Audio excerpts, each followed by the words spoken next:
শুক্রবার ভারতের অরুণাচল প্রদেশে সাফ অনূর্ধ্ব ১৯ চ্যাম্পিয়নশিপে গোল্ডেন জুবলি স্টেডিয়ামে প্রথম সেমিফাইনালে নেপালের বিপক্ষে মাঠে নামছে টিম বাংলাদেশ।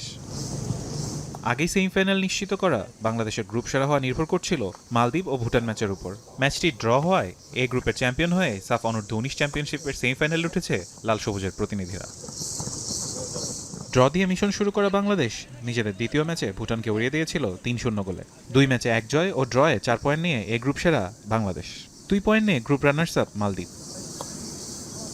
নেপালকে সমীহ করছে টিম বাংলাদেশ।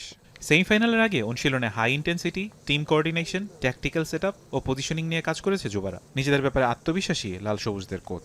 ছেলেরা ভালোভাবে রিকভারি করেছে শারীরিক এবং মানসিকভাবে। তো আমরা এই সময়টায় নেপালের দুর্বলতা এবং শক্তি নিয়ে আমরা কাজ করেছি।